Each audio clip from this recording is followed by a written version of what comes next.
Então antes de você agarrar sua bandeira e começar a xingar o outro lado, presta atenção aqui. Tudo começou lá mais ou menos no século XVIII, XIX, na época de reis e rainhas. Muitas pessoas já estavam cansadas do governo de rei e começaram a reclamar querendo mais liberdade. Naquela época, esse movimento foi visto como um absurdo, um movimento radical, defendia ideias loucas, como todo mundo é igual perante a lei. E esse povo foi conhecido como os liberais, porque eles queriam mais liberdade. Eram a primeira esquerda, normalmente representada pela cor vermelha, que simboliza o sangue derramado nas lutas.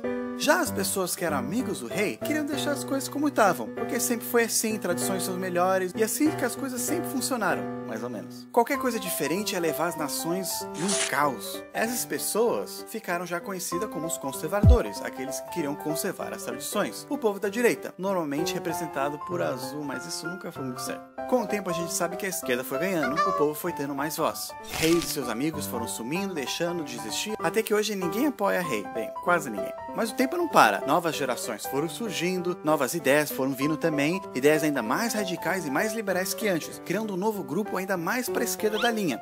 Os que eram da antiga esquerda agora já estavam pro lado direito da linha, e eles não queriam mais mudança, e eles viraram os novos conservadores. A nova esquerda, como sempre, pedindo ainda mais liberdade do governo. Até agora essa definição parece fácil. Um lado queriam mais liberdade, um governo menor, e outro lado queriam deixar as coisas como estavam, um governo mais influente. Mas aí surgiu a nova esquerda, o comunismo, e tudo virou bagunça. Essa nova esquerda era diferente porque, entre outras coisas, tinham ideias liberais que queriam implementar com métodos conservadores.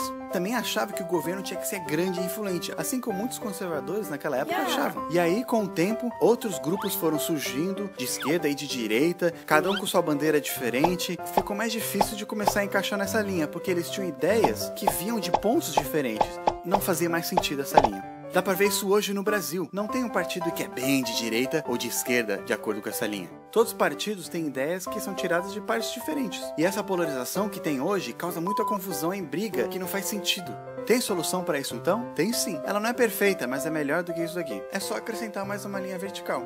Como assim? Assim, ó. Uma linha fica questões econômicas e na outra linha fica questões sociais. Numa ponta fica o governo mais influente e na outra o governo menos. Olha só. Na linha horizontal fica a liberdade econômica, ou seja, com controle o governo tem na economia. Quanto mais para a esquerda, mais controle o governo tem. Essa sim é a famosa esquerda, que fala sobre projetos sociais, estatização, impostos mais altos para ricos, reforma agrária, etc. Até que na ponta fica o controle total da economia, que é o comunismo. Mas quanto mais para a direita você for, menos controle no governo. E assim é a famosa direita, com mercado livre, privatização, poucos impostos, lucro e etc.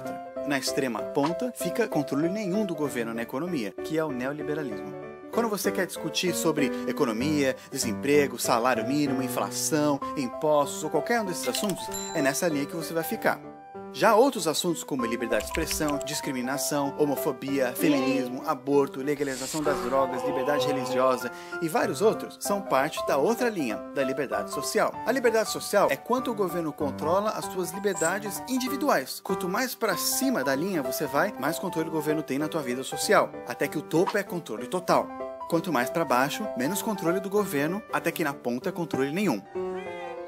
Legal, agora juntando essas duas linhas, forma um gráfico. Calma, não é matemática. O gráfico só mostra que as pessoas podem estar em qualquer ponto entre essas duas linhas, dependendo do que elas acreditam. Por exemplo, o comunismo de Stalin e o nazismo de Hitler são praticamente iguais quando se tratavam de controlar a liberdade social, mas quando o assunto é economia, eles tinham ideias bem diferentes. Líderes do mundo se encaixam em diferentes pontos desse gráfico, e você também, dependendo do que você acredita.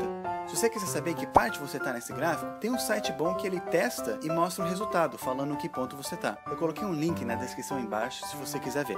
Agora, eu espero que vocês parem de misturar as coisas. Se você estiver falando de economia, é na linha da direita e esquerda. Se você estiver falando de liberdades individuais, é na linha de autoritário e libertário. Ou seja, se você luta pro feminismo e é contra a homofobia, não quer dizer que você é esquerda. Ou se você é alguém religioso e é contra a legalização das drogas, não quer dizer que você é de direita, porque esses assuntos são da outra linha. Esse esquema é perfeito? Não, pode ter falhas, o mundo não é perfeito, mas é bem melhor do que a definição que todo mundo vem usando por aí. Agora a gente consegue ver melhor que mesmo as pessoas tendo ideias diferentes, ainda há coisas semelhantes. Não vamos esquecer que mesmo com pensamentos diferentes, todos nós no fundo temos o mesmo objetivo.